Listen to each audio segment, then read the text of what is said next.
Sobat Abang, melanjutkan pembelajaran cara membaca elektrik skematik Caterpillar. Pada video sebelumnya sudah dibahas beberapa informasi pendukung yang akan memudahkan dalam membaca elektrik skematik Caterpillar. Dan pada video ini, sedikit akan dibahas juga informasi pendukung pada skematik, beserta cara membaca skematiknya. Pada elektrik skematik, jika pada halaman muka berisikan berbagai macam informasi pendukung skematik elektrik pada suatu unit, maka pada halaman sebaliknya, berisikan elektrik skematik secara utuh. Untuk memudahkan membacanya, satu halaman elektrik skematik dibagi menjadi beberapa bagian, dan masing-masing bagian diberi tanda huruf abjad dan angka. Pada bagian horizontal, dibagi menjadi beberapa bagian dengan menggunakan kode huruf abjad, dan pada bagian vertikal dibagi menjadi beberapa bagian dengan menggunakan kode angka. Pada tabel komponen location, ditampilkan pengelompokan nama-nama komponen yang disusun berdasarkan abjad disertai dengan lokasinya di skematik dan lokasinya di mesin. Tabel komponen location sangat memudahkan kita dalam mencari suatu komponen baik di skematik ataupun di mesin langsung. Sebagai contoh, jika kita ingin mencari lokasi dari alternator di dalam skematik digambarkan pada lokasi C8 dan lokasi pada mesin digambarkan di posisi H148.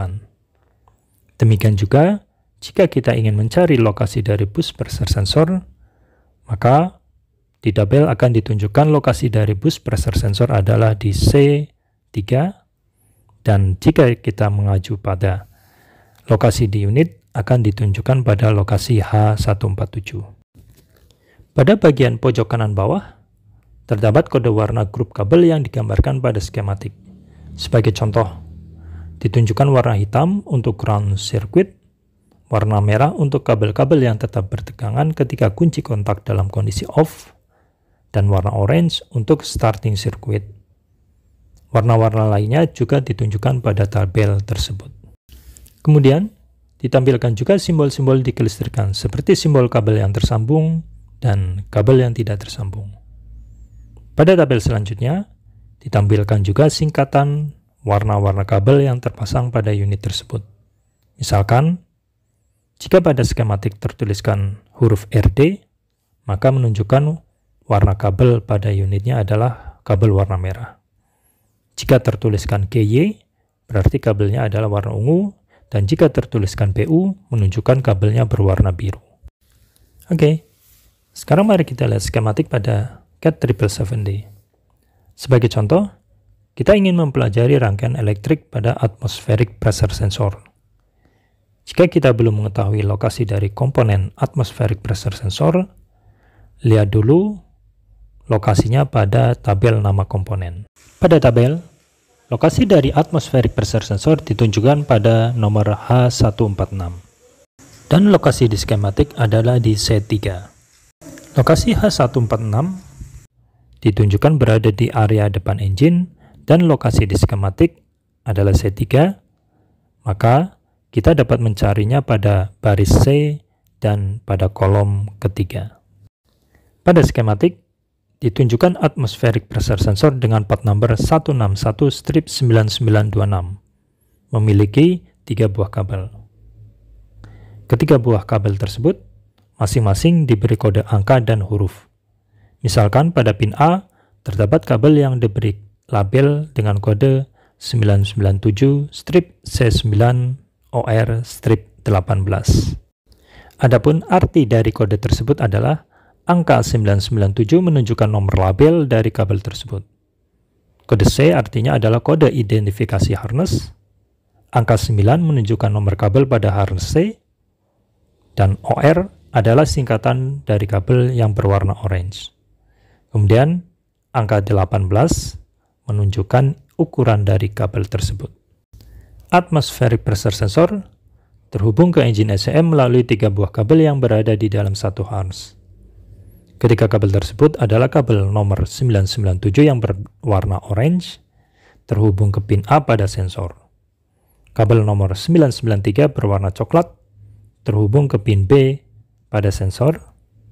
Dan kabel nomor A747 berwarna abu-abu terhubung ke pin C sensor. Ketika kabel tersebut tergabung dalam satu harness dan kalau diurutkan akan terhubung ke engine HM.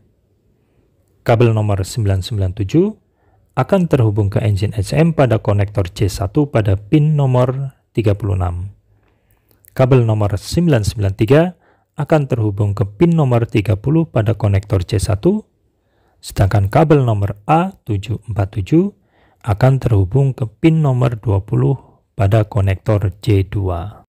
Jadi, dapat dilihat pada skematik, jalur untuk atmospheric pressure sensor hanya dari atmospheric pressure sensor sampai ke engine HM. Dengan elektrik skematik ini pun, kita dapat menggunakannya untuk merunut suatu kerusakan. Misalkan terjadi kerusakan pada atmospheric pressure sensor yang ditandai dengan munculnya aktif diagnostic code 0274 yang diikuti dengan FMI 03 ataupun FMI 04. Dengan menggunakan skematik elektrik ini, bisa dilakukan pemeriksaan kondisi kabel ataupun nilai tegangan supply maupun tegangan signal dari atmospheric pressure sensor. Dengan menggunakan multimeter, bisa dilakukan pengukuran tahanan masing-masing kabel dari atmospheric pressure sensor sampai menuju ke engine HM. Pengukuran dapat dilakukan dengan melakukan pengukuran dari konektor C, strip C14, dan konektor C1 pada pin nomor 30 beserta pin nomor 36. Untuk kabel nomor 993 dan kabel 997. Sedangkan untuk kabel A747 dapat dilakukan pengukuran nilai tahanan mulai dari konektor C strip C14 sampai ke pin 20 pada konektor C2. Oke sobat tambang, itulah sedikit informasi cara membaca skematik elektrik pada Caterpillar. Terima kasih sudah menonton video ini dan sampai jumpa pada video berikutnya.